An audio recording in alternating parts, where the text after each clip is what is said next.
আদেশগুলো পড়ছিলাম এবং আদেশগুলো পড়াও দিচ্ছিলাম এবং এর সাথে বলেছিলাম যে গুরুত্বপূর্ণ আদেশগুলো পড়বো এবং প্রত্যেকটি সাবজেক্টে আমরা পড়া জিজ্ঞেস করবো বা পড়া জিজ্ঞেস করার চেষ্টা করবো। এইভাবেই আমাদের চলছে। আমরা আপিল পড়েছিলাম, কিন্তু আপিলের একটা অংশ আমার কাছে মনে আছে, আপনাদেরও হয়তো মনে আছে, যে একদিন হঠাৎ করে কোনো একজন টিচার যুক্ত হওয়ার আগেই আমরা শুরু করেছিলাম, কিন্তু সময় নাই। এই জন্য আমরা রিভিশন শুরু করেছিলাম, আপিলটাই আমাদের পড়া ছিল না। মনে আছে? খুব গুরুত্বপূর্ণ একটা বিষয়, সেই আপিলটাই আমাদের কাছ থেকে হারিয়ে যাচ্ছে চাচ্ছিল। তো একটু আজকে আমরা অর্ডার 41 দেখবো, আপিলের অর্ডার গুলো। এখান থেকে প্রশ্ন মাস্ট, বিশেষ করে রিটেন প্রশ্নে অবশ্যই থাকবে, একেবারে কমন প্রশ্ন এটা। 41 নাম্বার আদেশ এবং 43 নাম্বার আদেশ, আপিল থেকে প্রশ্ন হবে না, এরকম প্রশ্ন রিটেনে খুব কমই হয়। সো রিটেনের প্রশ্নের জন্য মাস্ট। তারপরে পিডিতে বিভিন্ন সময় প্রশ্ন করে এই আপিল সংক্রান্ত। তাহলে আমরা যদি কথা বলি, আজকে কথা বলতে চাচ্ছি কত নাম্বার আমরা বলতে চাচ্ছি আপিল সংক্রান্ত কথাবার্তা। আপিল কথাবার্তা বলতে গেলেও আমরা শুধুমাত্র কথা বলতে চাচ্ছি হচ্ছে ডিগ্রির বিরুদ্ধে যে এই সমস্ত আপিল হয়। আদেশের বিরুদ্ধে আপিল অলরেডি আমরা শেষ করেছি, বারবার কথা বলার চেষ্টা করেছি, মাঝে মাঝেই বলবো আবার। 43 নাম্বার আদেশ থেকে আমরা বারবার কথা বলার চেষ্টা করেছি। আমরা 43 নাম্বার না, আমরা ডিগ্রির বিরুদ্ধে যে আপিল হয় সেই ডিগ্রির বিরুদ্ধে আপিলের কথা, 41 নাম্বার আদেশের কথা বলবো। এই 41 নাম্বার আদেশের কথা যখনই মনে হয় তখনই আমাদের সেকশন 96 এর কথায় চলে যেতে হয়। সেকশন 96 এর 3টা বিষয় উল্লেখ আছে, এই 3টা বিষয় আমাদেরকে মনে রাখতে হয়, কারণ ওখানেই ডিগ্রির বিরুদ্ধে আপিল উৎপত্তি হয়েছে। এছাড়াও আপিল আদালতের ক্ষমতা সম্পর্কে 107 আমাদেরকে বারবার করতে হয়। আমরা যদি 96 নাম্বার সেকশনের কথা বলি, 96 নাম্বার সেকশন আমাদেরকে একেবারে প্রথম কথাই বললো যে আদি ডিগ্রি হতে আপিল, যত প্রকার আপিল হবে তখন আপিল করতে পারবেন 96 নাম্বার সেকশন এবং 41 নাম্বার আদেশ বিধানে। একই সাথে আপনি একতরফা ডিগ্রির বিরুদ্ধেও আপিল করতে পারবেন, শুধু কম্প্রোমাইজ ডিগ্রির ক্ষেত্রে আপিল করতে পারবেন না। এখন বইয়ের বাইরে একটা প্রশ্ন আছে, মাঝে মাঝে রিটেন প্রশ্ন একটা আছে। সেই প্রশ্ন হলো, যেই সমস্ত ডিগ্রির বিরুদ্ধে আপিল চলে না বা আপিল করার আইনে নিষেধ রয়েছে, সেই সমস্ত ডিগ্রি সম্পর্কে আলোচনা করুন। এরকম একটা প্রশ্ন রিটেনের প্রশ্ন আসে। তাহলে আমরা এই প্রশ্নের উত্তর যদি খুঁজতে যাই, এই সেকশনের বাইরে যদি আমরা খুঁজতে যাই, তাহলে আমাদের কয়টা সেকশনের কথা মনে আসে? প্রথমত আমাদের মনে আসে স্পেসিফিকলি ডিফেক্টেড 9 নাম্বার সেকশন। দ্বিতীয়ত আমাদের মনে আসে 96 এর 3। তৃতীয়ত মনে আসে স্মল কজেস কোড। এই 3টা কথা আমাদের মনে আসে যেখানে আপিল চলে না। সো এই আপিল চলে না কথা যদি আমাদেরকে বলি ডিগ্রি, বাট এই ডিগ্রিগুলোর বিরুদ্ধে আপিল চলে না, যেমন হচ্ছে সুনির্দিষ্ট প্রতিকার আইনের 9 ধারায় আদালত কর্তৃক যদি কোনো সিদ্ধান্ত দেওয়া হয়, সেই সিদ্ধান্তের বিরুদ্ধে আপিল করা যায় না, কারণ 9 নাম্বার সেকশনে আপিল সম্পর্কিত বিধান উল্লেখ করা হয় নাই যে আপনি আপিল করতে পারবেন না। তো আমরা একটা বিষয় জানলাম 9 নাম্বার সেকশন থেকে, যে মূল ডিগ্রির বিরুদ্ধেও আপিল চলে না, একটা সেকশন রয়েছে 9 নাম্বার সেকশন। কোন সেকশন 9 নাম্বার সেকশন? কোন বইয়ের? স্পেসিফিকলি রিলেটেড সুনির্দিষ্ট প্রতিকার আইন।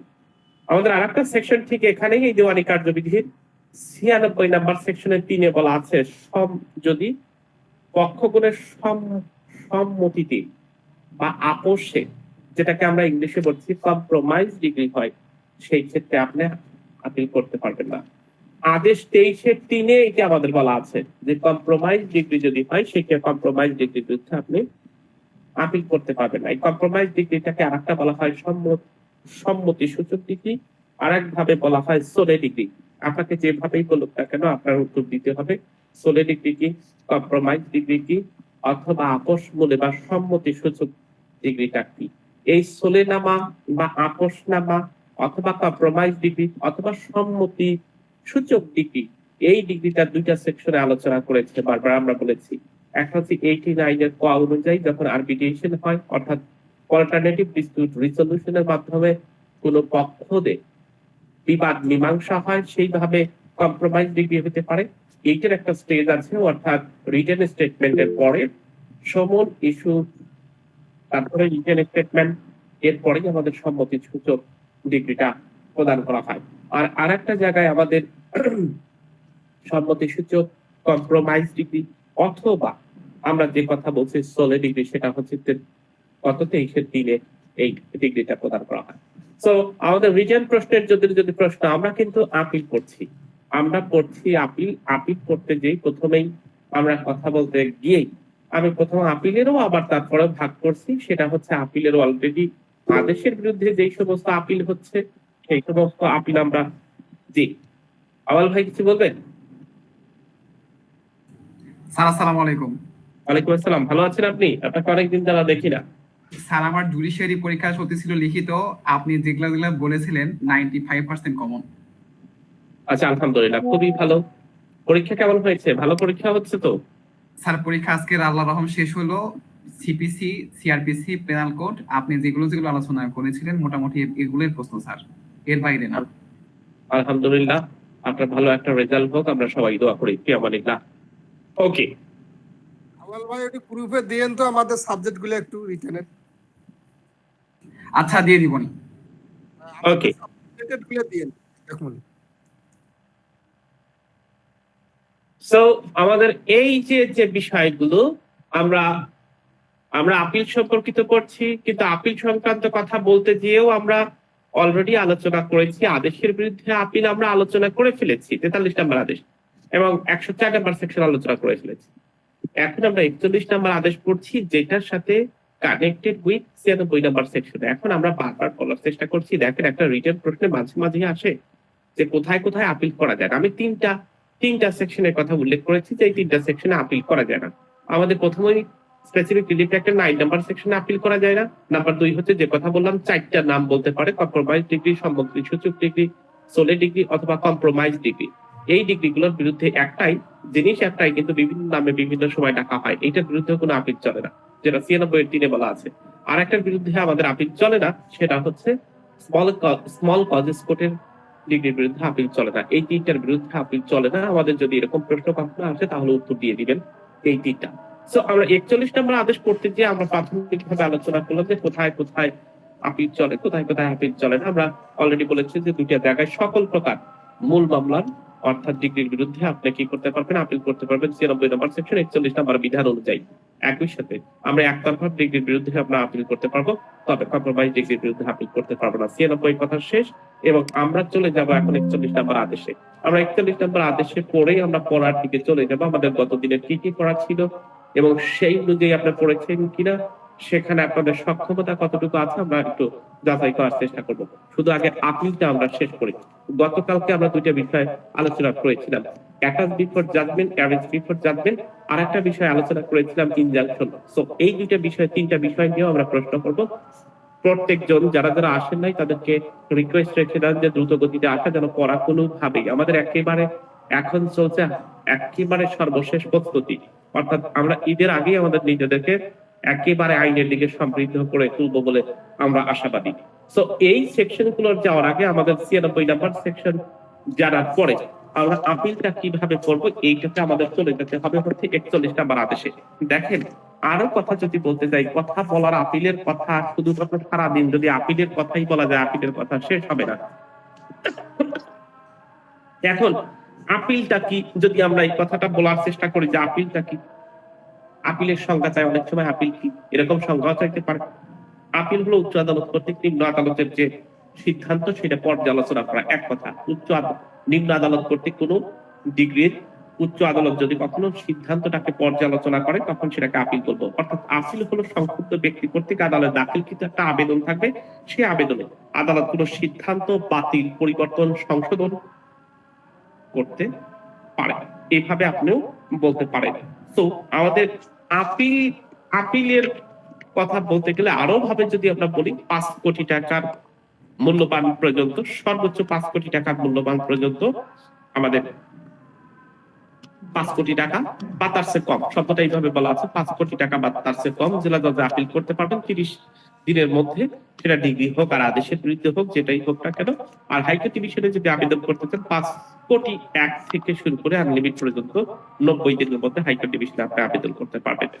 এইটা হলো আমাদের আপিলের সহজ সমাধান। আজকে আমাদের সেই শিডিউল গুলো করার কথা রয়েছে, একটা হচ্ছে 52 এবং 56 নম্বর সেকশন শিডিউলের কথা বললাম, অর্থাৎ 152 অনুযায়ী জেলাজজের কাছে আপিল 30 দিনের মধ্যে, 156 অনুযায়ী হাইকোর্ট ডিভিশনের কাছে 90 দিনের মধ্যে আপিল করতে হবে, যেটা কিছুক্ষণ পরেই আমরা জিজ্ঞাসা করার চেষ্টা করব। এই আপিল যদি আপনি করতে যান, খুবই মজার একটা বিষয়, আপিলের 41 নম্বর আদেশটাকে এত সুন্দরভাবে, যখন আপনি কোন বইয়ের প্রেমে পড়ে যাবেন, পড়তে এবং বলতে এত ভালো লাগে। এখন আমার বিশেষ করে আপিল, প্রত্যেকটি সাবজেক্টের আপিল গুলো আমার এত ভালো লাগে, কারণ আপনি এটা পড়তে পড়তে দেখবেন একেবারে খুব নিজের মতো করে মনে হচ্ছে। আপিলটা সবসময়, বারবার একটা কথাই বলি, যে দেওয়ানি কার্যবিধির আপিল হোক আর ফৌজদারি আপিল হোক, যখনই আপিলের কথা মনে আসবে তখনই আপিলটাকে আপনি মাথায় নিয়ে নেবেন। দেওয়ানি কার্যবিধির আপিলটাকে বলা হয় আপিল মেমো, যেটাকে বলা হয় বাংলাতে আপিল স্মারকলিপি। এটাকে বলা হয় মেমো বা মেমোরেন্ডাম অফ আপিল, যেটাকে আমাদের কোর্টে সংক্ষেপে বলে মেমো অফ আপিল বলা হয়। অর্থাৎ সিভিল মামলায় যতগুলো আপিল হবে সেটাকে সিভিল মেমো অফ আপিল সংক্ষেপে বলা হয়। এই আপিলের সাথে কি কি যুক্ত করতে হয় একটা রিটেন প্রশ্নে আসে, একই সাথে পিলি প্রশ্ন বিভিন্ন সময় এসেছে। প্রত্যেকটি আপিল মেমোতে স্বাক্ষর করবেন কে? আমাদের স্পষ্ট বিধান হচ্ছে প্রত্যেকটি আপিলে আপিলকারী অথবা বা শব্দটা বলা হচ্ছে আপিলকারী বা উকিলের সিগনেচার করতে হবে। আমাদের 41 নম্বর আদেশের 1 নম্বর বিধিতে এই কথা সুস্পষ্ট ভাবে বলা হয়েছে। একই সাথে কোনো আপিল যদি করতে চান, কোন ডিগ্রির বিরুদ্ধে আপনি সংক্ষুব্ধ হয়েছেন সেই ডিগ্রির কপি অবশ্যই আপনাকে দিতে হবে, এবং এটা অবশ্যই দিতে হবে বলতে সাদা কাগজে দিলে চলবে না। সেই ডিগ্রি বা রায়ের যে অবশ্যই নকল যেটাকে আমরা সার্টিফাইড কপি বলছি, সেই সার্টিফাইড সংযুক্ত করতে হবে। তাহলে প্রথমত কথা হলো আপনি আপিলটাকে মেমো আকারে দিতে হবে। এখানে সিগনেচার করবে কে কে? আপিলকারী অথবা উকিলের মাধ্যমে সিগনেচার করতে হবে। দ্বিতীয় হচ্ছে যেই ডিগ্রির বিরুদ্ধে আপনি আপিল করবেন সেই ডিগ্রির সার্টিফাইড কপি দিতে হবে। নাম্বার 3 হচ্ছে যে ডিগ্রি হতে আপিল করা হচ্ছে সেই ডিগ্রির যতগুলো আপত্তি আছে সেই আপত্তির শিরোনাম সহ আপনাকে ধারাবাহিক নম্বর যুক্ত করে দিতে হবে। সো এখান থেকে গুরুত্বপূর্ণ একটা প্রশ্ন, বিশেষ করে রিটেন প্রশ্ন আসে। সেই রিটেন প্রশ্নের একটা প্রশ্ন হচ্ছে, রিটেন প্রশ্নের একটা বিখ্যাত প্রশ্ন হচ্ছে ডিগ্রি আপিল, সিভিল আপিলে কি কি যুক্ত করতে হয় বা কি কি দিতে হয়, এরকম যদি বলে একটা প্রশ্ন সংক্ষেপে বলে যে একটা সিভিল আপিলে কি কি দিতে হয় বা কি কি কিভাবে করতে হয়, এভাবেও শব্দটা যুক্ত করতে হবে। আগামী শনিবার একটা বিখ্যাত পরীক্ষা আছে, কে কে দিচ্ছেন পরীক্ষা? কেউ দিচ্ছেন? স্যার কি পরীক্ষা আছে? বাংলাদেশ ব্যাংকের সিনিয়র অফিসার, ওই সম্মিলিত 14টা ব্যাংকের সিনিয়র অফিসারের পরীক্ষা হচ্ছে, এক্স ল ক্যাডেট। স্যার ফর্মটা ফিল আপ করি না জুডিশিয়ারির জন্য। খুবই গুরুত্বপূর্ণ একটা পোস্ট। এক্স, ওইটাকে বলা হয় হচ্ছে এক্স ল ক্যাডার, শব্দটাই বলা হয় বাংলাদেশ ব্যাংকের এইটাকে এক্স ল ক্যাডার বলা হয়ে থাকে। স্যার এদেরকে কি এই যে আপনার লিগ্যাল অ্যাডভাইজার বলে? হ্যাঁ, এদেরকেই লিগ্যাল অ্যাডভাইজার বলে। এরাই সাধারণত লিগ্যালটাকে দেখে। এক একটা ব্যাংকে এক এক রকম নাম দিয়ে থাকে। কোনো ব্যাংকের লিগ্যাল অ্যাডভাইজার বলে, কোনো কে বলে হচ্ছে ল অফিসার বলে। এক একটা ব্যাংকে স্যার এদের পরীক্ষা আছে, অনেকেই পরীক্ষা দিচ্ছেন। তাদের সাথে আমার কথা হলো, তাই বললাম যে আমাদের গ্রুপে কি কেউ দিচ্ছেন? কেউ দিচ্ছেন না। কেন দিচ্ছেন না? এগুলো ছোট ছোট পরীক্ষা, নিজেকে তো যাচাই করতে হবে। নাকি বয়স নাই? বয়স নাই স্যার, বয়স নাই, বয়স নাই। যাদের বয়স আছে তারা বয়স পরীক্ষা দিবেন। আচ্ছা, যাদের বয়স নাই তারা পরীক্ষা দিবেন হচ্ছে নেক্সটে একটা পরীক্ষা আছে যাদের বয়স আছে, সেটা হচ্ছে দুদকের কোর্ট ইন্সপেক্টর। স্যার দুদকের পরীক্ষা দিয়েছি, তবে কানের মানে নিচ থেকে বের হয়ে চলে গেছে আর কি, আর 1 নাম্বার পেলে কাম হয়ে যেত। এই পরীক্ষাগুলো, তারপরে নেক্সট আরেকটা পরীক্ষা আছে হচ্ছে এরকমই আসে যে আপিল কে কে করতে পারে, কে কে করতে পারে না। আপিল কয়টা ফর্মে হয়, আপিল কোন ক্ষেত্রে আপিল দায়ের করা যায় না, প্রশ্ন এইগুলোই। আপনাকে শুধু সুন্দরভাবে উত্তর দিয়ে আসতে হবে, এত বেশি করতে হয় না। শুধুমাত্র আপনার একবার সুন্দরভাবে জানা হয়ে গেলেই আপনি উত্তর দিতে পারবেন। সো 41 নম্বর আদেশের সবচেয়ে গুরুত্বপূর্ণ 1 নম্বর বিধি আমাদের কিন্তু শেষ। 1 নম্বর বিধিতে 3টা বিষয় আপনাকে মনে রাখতে হবে। প্রত্যেকটি আপিল অবশ্যই স্মারকলিপি আকারে দাখিল করতে হবে, এবং যেই ডিগ্রির বিরুদ্ধে আপনি আপিল করছেন অবশ্যই সেই ডিগ্রির সার্টিফাইড কপি দিতে হবে। প্রত্যেকটি আপিলে আপিলকারীর অথবা অ্যাডভোকেটের সিগনেচার থাকতে হবে। প্রশ্নটা এসেছিল সালে এসেছিল যে প্রত্যেকটি আপিল মেমোতে সিগনেচার করবে কে, আপিলকারী বা তার উকিল, এরকম একটা শব্দ এসেছিল। যে ডিগ্রি হতে আপিল করা হয়েছে সেই ডিগ্রি সম্পর্কে আপনাকে অবশ্যই সংক্ষিপ্ত আকারে স্পষ্ট শিরোনাম যুক্ত করে কারণগুলো সুন্দরভাবে উপস্থাপন করতে হবে। এই হলো আপিলের প্রথম কথা। এখান থেকে বিভিন্ন প্রকার প্রশ্ন এসেছে। 2015 সালে একটা প্রশ্ন এসেছে, দেওয়ানি আপিল মেমোতে কোন একটি হেতু উল্লেখ না থাকলে পরবর্তীতে সময়, যে কথা 2 নাম্বার বিধিতে উল্লেখ আছে। খুবই গুরুত্বপূর্ণ একটা সেকশন, যেটা হলো আপনি আপিল মেমো যে কথা বলছি আমরা, আপিল মেমো যখনই বলবো তখনই বলুন আপিল মেমো যদি কোনো অ্যাডভোকেট উচ্চারণ করে তাহলে আপনাকে প্রথমেই বুঝে নিতে হচ্ছে এটা সিভিল মামলার আপিলের কথা বলছে। আপিল মেমো যখনই আপনাকে কথা বলছে তখন আপনাকে বলতে হচ্ছে যে সিভিল মেমো অফ আপিলের কথা বলছে। সো আপিল মেমোতে আপনি যদি কোনো শব্দ উল্লেখ না করেন, আপনি যদি এই যে হেতুবাদ সমূহ, কারণ সমূহ সুন্দরভাবে উপস্থিত না করেন, তাহলে আপনি শুনানির সময় উপস্থাপন করতে পারবেন না without consent from the court. সুতরাং আপিল মেমোতে প্রকাশ করা হয়নি এমন কোন বিষয় আদালতের অনুমতি সাপেক্ষে শুধু উপস্থাপন করা যায়। এই প্রশ্নটা উল্টা করে দিয়েছিল 2015 সালে, দেওয়ানি মামলায় আপিলে কোনো হেতুবাদ উল্লেখ না থাকলে শুনানির সময় তার উপস্থাপন করা যাবে শুধুমাত্র আপিল আদালতের অনুমতি সাপেক্ষে। এই প্রশ্নটাও এসেছিল। সো 1 নাম্বার এবং 2 নাম্বার থেকে কিছু প্রশ্ন এসেছে। নাম্বার 3 হলো, আমরা খুবই ভালোভাবে জানি আমরা যখনই কোন সংশোধনের কথা বলি তখন আমাদের একটা জিনিস মনে আসে, সেটা হচ্ছে 6 নাম্বার আদেশের 17 নাম্বার বিধি, অর্থাৎ প্লেইন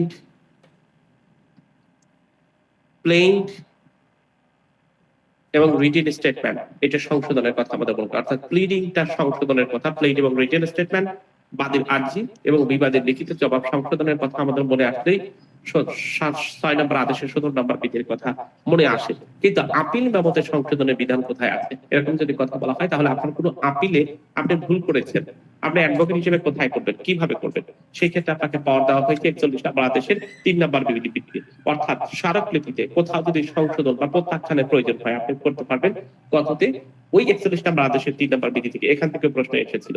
সুতরাং আপিল স্মারকলিপিতে নির্ধারিত পদ্ধতি অবলম্বন যদি আপনি না করেন তাহলে প্রত্যাখ্যান হয়ে যেতে পারে, অথবা আপনি সংশোধন করে সেটাকে ফেরত নিয়ে সংশোধন করে আপনি সেটাকে দিয়ে দিতে পারবেন। অর্থাৎ আপিল স্মারকলিপি সংশোধন করে বিচারক সংশোধনের।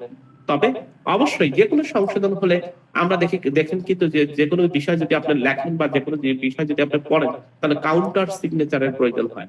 তো আপনি এই যখনই কোনো কাগজপত্র কোর্টের কাছে দিয়ে দিবেন তখন কিন্তু আপনার আর পাওয়ার অ্যান্ড ফাংশন নাই, আপনার কোর্টের অনুমতি নিয়ে কিন্তু করতে হবে। একটা আর্জি আপনি দিয়েছেন, একটা রিটেন স্টেটমেন্ট আপনি বিবাদীর পক্ষে দিয়েছেন, কিন্তু আপনি কি ইজিলি সেটাকে কেটে আবার নতুন করে কোনো কিছু লিখতে পারেন? সুযোগ নাই। আপনাকে কি করতে হবে, কোর্টের অনুমতি নিতে হবে, তারপরে কিন্তু এটা সংশোধন করতে হবে সংশোধনের দরখাস্ত দিয়ে, এবং কোর্টকে সেখানে মঞ্জুর করতে হবে। এরকম কথা আমি বললাম কেন, প্রত্যেকটি যে কোনো জিনিস আমরা যখন বলি, আমরা সাক্ষ্য আইনে 2টা শব্দ পড়েছিলাম, প্রাইভেট ডকুমেন্ট এবং পাবলিক ডকুমেন্ট। যখন কথা বলতে যাই কোথায় থেকে যে মনে আসে এই কথাগুলো, আপনি যখন আর্জিটা কোর্টে দাখিল করবেন তখন আর সেটা প্রাইভেট ডকুমেন্ট হয়ে যাবে। তো এগুলাই স্যার আপনার এই কথাগুলোই খুবই মূল্যবান কথা স্যার। হ্যাঁ, যখনই যে জিনিস করবেন তখনই সেই দিকে চলে যাবেন। আমাদের পাবলিক ডকুমেন্ট, যখনই আপনার কোনো আর্জি আপনার কাছে থাকবে ততক্ষণ পর্যন্ত আপনার কাছে এটা প্রাইভেট ডকুমেন্ট, কিন্তু আর্জিটা যখনই কোর্টের কাছে দিয়ে দিবেন তখন কোর্ট রিসিভ করার সাথে সাথে এটা কি হয়ে যাবে, এটা পাবলিক ডকুমেন্ট হয়ে যাবে, তখন আর প্রাইভেট ডকুমেন্ট থাকবে না। দ্যাটস ওয়াই যেই কথাটা আমি বলার চেষ্টা করছি, যখনই কোনো আপিল সংশোধন করতে চাবেন তখন আপিল সংশোধন করার পরে ওই জায়গায় কাউন্টার সিগনেচার লাগবে, অবশ্যই ওই বিচারকের সংশোধনের জায়গায় সিগনেচার লাগবে। পরবর্তীতে কিন্তু এটা কোশ্চেন রেইজ করবে, মানে ধরেন নিম্ন আদালতে আপনি পারলেন না, আর কোর্টে যে বলবে যে স্যার এটা যে সংশোধন হয়েছে উনি পেশকারের সাথে যোগ সাজস্য করে নিজে কেটে দিয়ে এটা করে দিয়েছে, আসলে এরকম সংশোধন হয় না, কারণ বিচারকের কোনো স্বাক্ষর নাই। তাহলে আপনাকে কি করতে হচ্ছে, সংশোধন করতে হলে অবশ্যই কাউন্টার সিগনেচার নিতে হচ্ছে ফ্রম জাজেস। Okay, clear? 41 নম্বর আদেশের 3 নম্বর বিধিতে এই কথাটা কিন্তু আপনাদেরকে মনে রাখতে হবে। খুবই গুরুত্বপূর্ণ একটা ম্যাটার নিয়ে আলোচনা করব। 41 নম্বর আদেশের 5 নম্বর বিধি খুবই ইম্পর্টেন্ট একটা কথা। এখানে 2টা করতেই পাওয়ার দেওয়া হয়েছে। আপনি এই কথাটা যখন আপনি অ্যাডভোকেট হবেন, আপিল মামলা শুনানি করতে যাবেন, তখন আপনাকে অক্ষরে অক্ষরে মনে রাখতে হবে, সেটা হচ্ছে যখন কোনো মামলাতে একটা ডিগ্রি হয়ে যায়। আচ্ছা, আমরা 41 নম্বর আদেশ পড়ছি কিসের বিরুদ্ধে এই এই আপিলের কথা বলছি? কেউ একজন? স্যার মূল ডিগ্রি ডিগ্রির বিরুদ্ধে স্যার, ডিগ্রি। জি জি, এক্স্যাক্টলি। আবার যেন ভুলে যে না আমি কি বলছি, মানে মাঝে মাঝে আমার মনে পড়ে যে আমি যে কথা বলছি আমার যারা অডিয়েন্স তারা বুঝতে পারছে তো, এই জন্য মাঝে মাঝে জিজ্ঞেস করি। তাহলে মূল ডিগ্রির বিরুদ্ধে আপিল করছি, এইটা আমরা পড়ছি, তাই না? এখন মূল ডিগ্রির বিরুদ্ধে আপিল করা হলো অথবা আপিল করবেন আপনি, দুইটা শব্দ আপনাকে শিখতে হবে। নাম্বার এক, একটা হচ্ছে পেন্ডিং আপিল আর একটা হচ্ছে আপিল শর্ত। দুইটা শব্দ কোর্টে খুব ব্যবহার করা হয়। কি? একটা হচ্ছে পেন্ডিং আপিল আর একটা হচ্ছে আপিল শর্ত। এই দুটি শব্দ কোথায় ব্যবহার করেছিলাম? স্যার সিআরপিসিতে স্যার। কত নম্বর সেকশনে ব্যবহার করেছিলাম? Sir 326 426 sorry 426, exactly, very good. 426 ব্যবহার করেছিলাম। কি বলেছিলাম? স্যার 1 বছরের আপিল পেন্ডিং হলে স্যার আপনার ইয়া হবে স্যার। 1 বছরের নিচে যদি সাজা হয় স্যার, তাহলে আপিল সূত্রে জামিন নিতে পারবে 426। ওকে, আর স্যার আর পেন্ডিং আপিল কি? স্যার পেন্ডিং আপিল হচ্ছে স্যার, আপিল যদি পেন্ডিং থাকে তাহলে যে কোর্টে আপিল হচ্ছে আর কি, হায়ার কোর্ট, উনি জামিন দিতে পারবে। আর 1 বছর যেটা, সেটা হচ্ছে যে যে কোর্টে মানে বিচার হচ্ছে, অর্থাৎ রায় দিয়েছে যে কোর্ট, সে কোর্টে ওই যে 1 বছর যদি হয় তাহলে আপিল ওই যে করার সাপেক্ষে হচ্ছে জামিন দিবে। ভেরি গুড, ভেরি গুড, খুবই সুন্দর হয়েছে। তারপরে আমি আবারও বলি, সেটা হচ্ছে একটা হচ্ছে আপিল শর্তে। আপিল করবেন এই শর্তে আপনি কোনো কাজ করতে চাচ্ছেন না, আপিল করবেন এই শর্তে কোনো কাজ করতে চাচ্ছেন, তাহলে আপনি কোথায় যাচ্ছেন? ওই যেই কোর্টটার ডিগ্রি দিল, যেই কোর্টটার রায় দিল, সেই কোর্টেই আপনি গেছেন যে আমি আপিল করব, এই শর্তে আমাকে এই সুযোগটা দেন। এটাকে বলা হয় আপিল শর্তে। শব্দটার সাথে কথার কিন্তু হুবহু মিল আছে। নাম্বার দুই, পেন্ডিং আপিল, মানে আপনি যেখানে আপিলটা পেন্ডিং, মানে কি আপিলটা দায়ের করা হয়েছে, অর্থাৎ আপিল আদালতের কথা বলা হচ্ছে। তো ঠিক ক্রিমিনাল মামলার মতো এই সিভিল কোর্টেও 5 নাম্বার 41 নম্বর আদেশের 5 নাম্বার বিধিতে দুটি কোর্টের পাওয়ার এন্ড ফাংশন আছে। একটা হচ্ছে যেই কোর্টটা ডিগ্রি প্রদান করেছেন, সেই কোর্টটা চাইলে যে ডিগ্রিটা দিয়েছেন সেই ডিগ্রিটাকে স্থগিত রাখতে পারে কিছুদিনের জন্য। যদি বিবাদী বলে যে আমি টাকাটা পরিশোধ করে দেবো, যদি বলে যে আমার এই বিপদ হয়েছে, আমার গুরুতর ক্ষতি হয়ে যাবে, যদি রায়টা পেয়ে যায় তাহলে এরকম হয়ে যাবে, স্যার আমাকে 1 মাসের সময় দেন, দ্যাটস ওয়াই। অর্থাৎ আপিল আমি করব, কিন্তু আপিলের শর্তে আমাকে অন্তত পক্ষে 1 মাস, 2 মাস, 3 মাস সময় দেন, আপিলটা যেন স্থগিত থাকে, সরি এই ডিগ্রিটা যেন স্থগিত থাকে। কারণ কোর্ট তো ঘোষণা করে দিয়েছে। তাহলে কোন কোর্ট পারছে?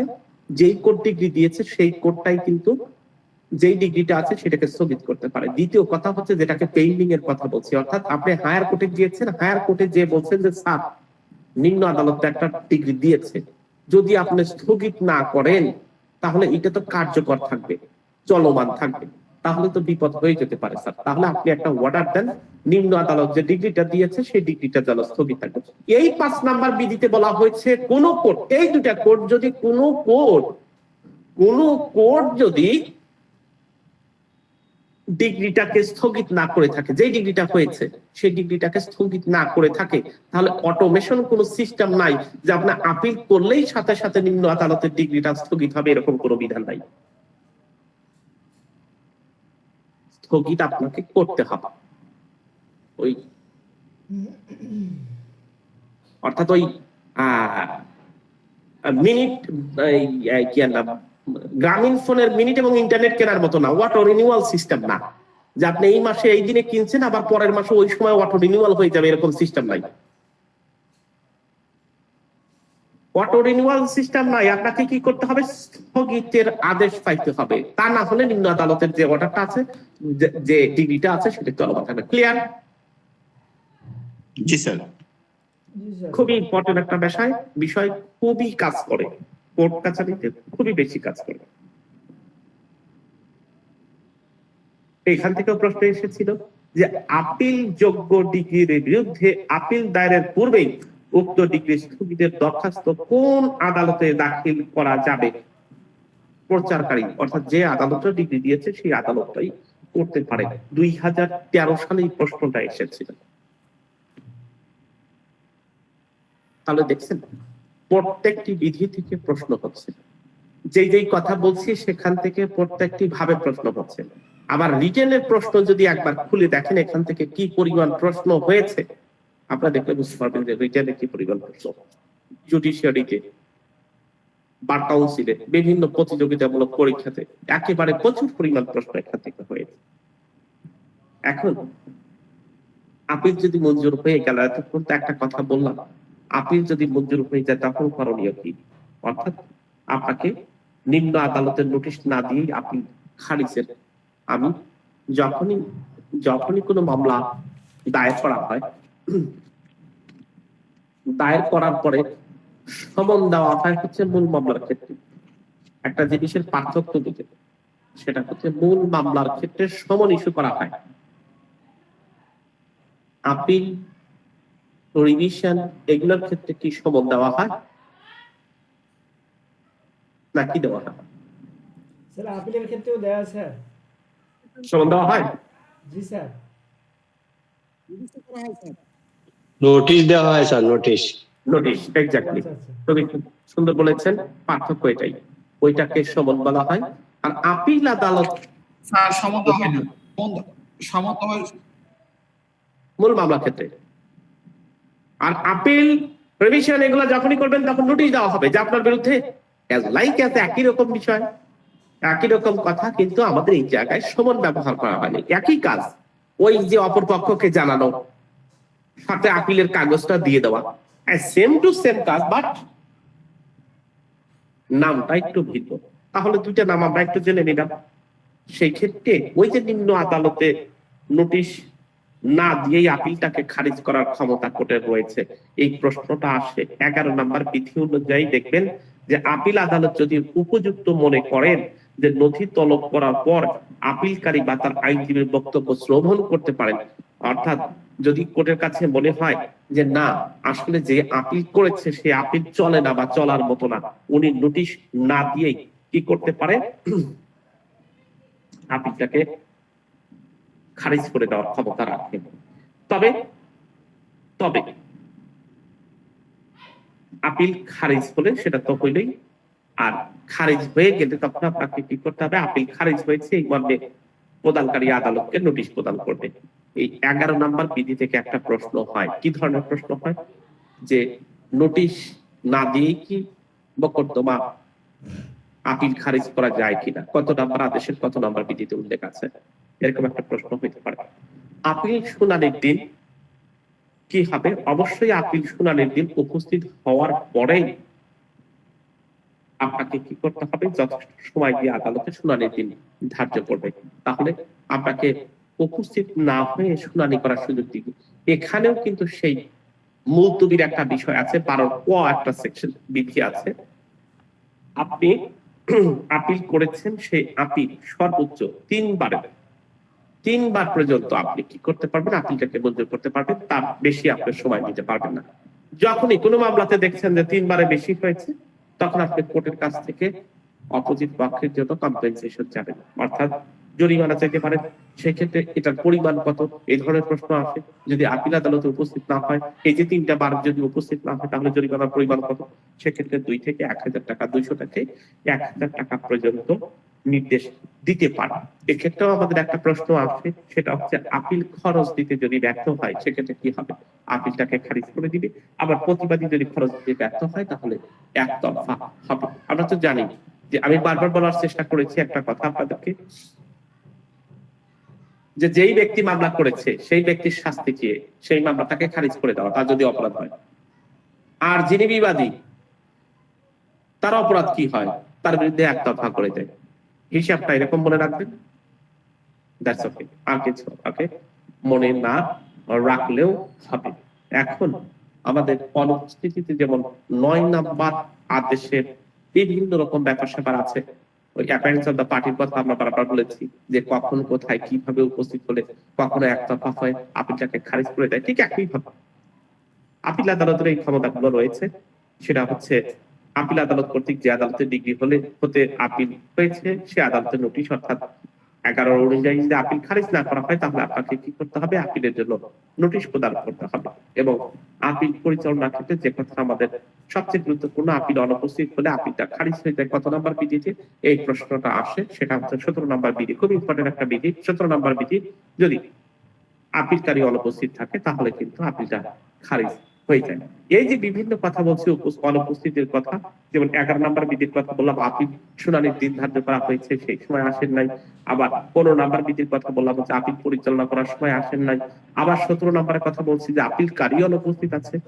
এই সমস্ত ঘটনার কারণে যদি আপিলটা খারিজ হয়ে যায় সেক্ষেত্রে আপনি ওই যে পূর্ণ গ্রহণের কথা আমরা বলছি, বিভিন্ন সময় রিঅ্যাডমিশনের কথা বলছি, সেই রিঅ্যাডমিশনের এটাও একটা বিধান রয়েছে। এখান থেকে প্রশ্ন রিঅ্যাডমিশন নিয়ে প্রশ্ন হয় না, এখান থেকে প্রশ্ন হয় যদি নামঞ্জুর বা প্রত্যাখ্যান হলে আপিল করতে পারবেন।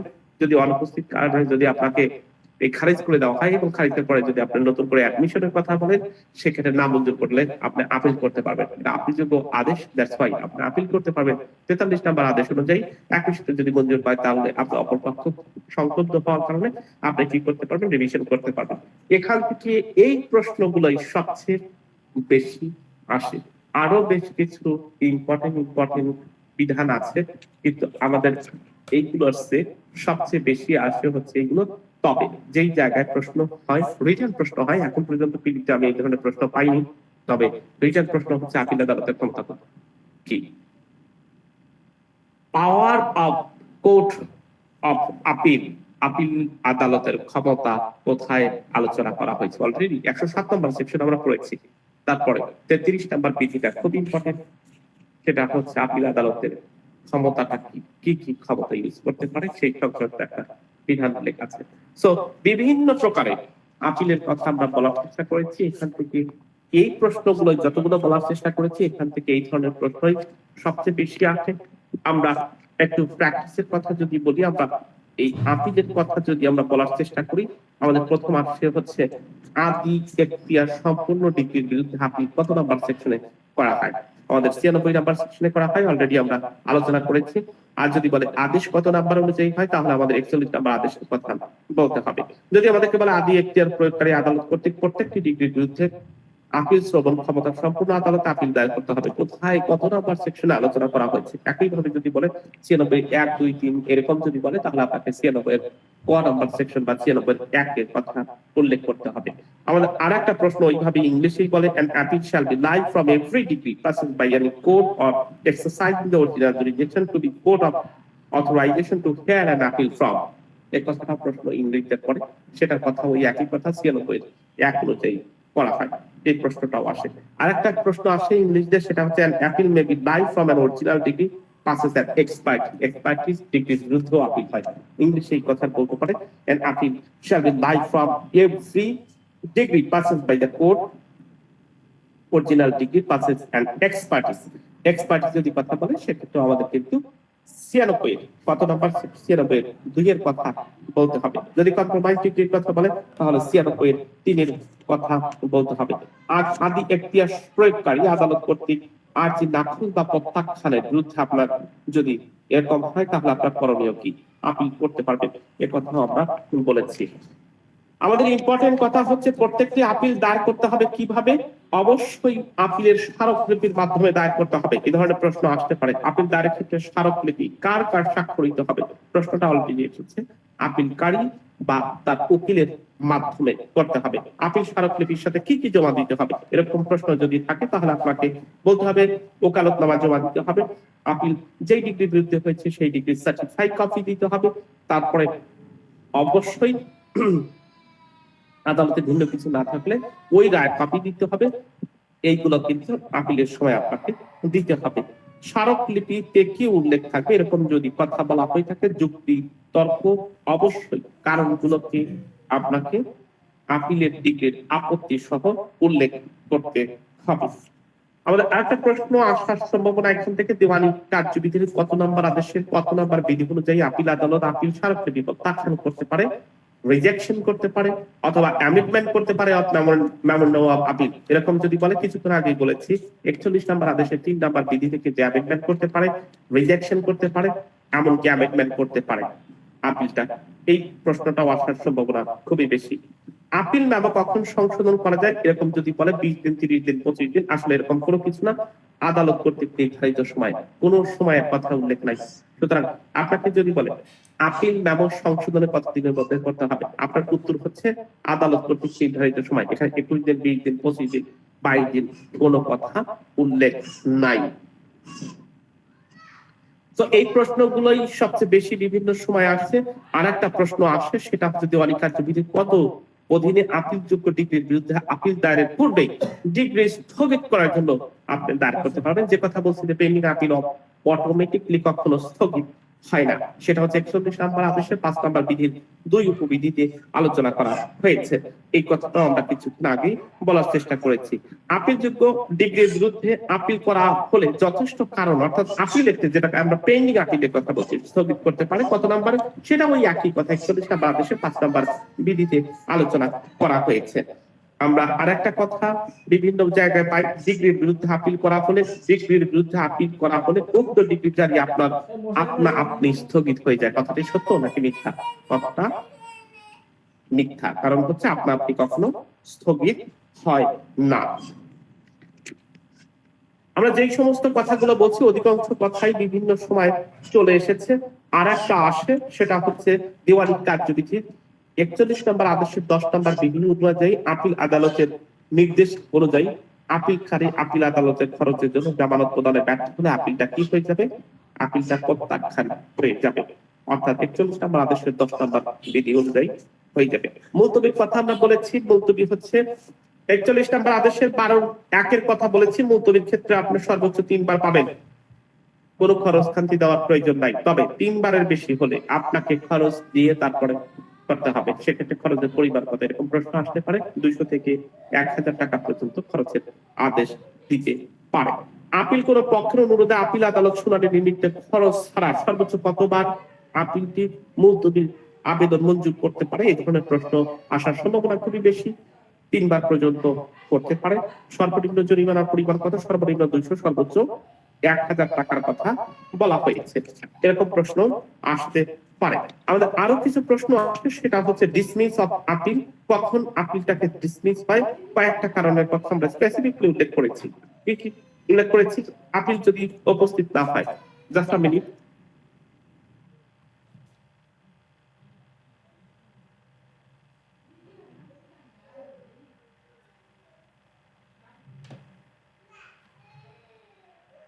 টাকা দিয়ে দেবো। কি যেন পড়ছিলাম, পড়তে পড়তে অন্যদিকে মনে হচ্ছে। Dismissal of appeal, sir. ও আচ্ছা,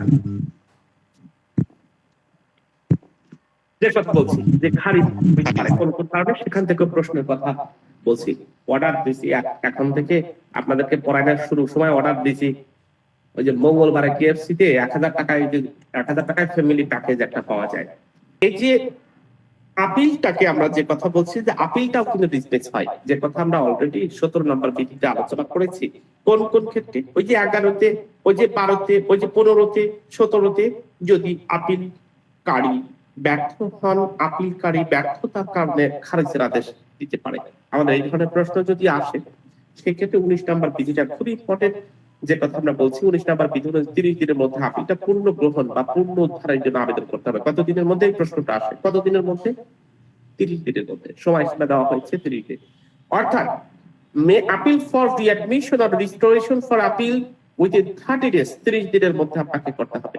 19-এর কথা বলা হয়েছে যে আপনি যদি আপিলটাকে পুনর্গ্রহণের জন্য আবেদন করেন, তাহলে আপনাকে রিঅ্যাডমিশনের জন্য করতে হবে কত দিনের মধ্যে? 30 দিনের মধ্যে।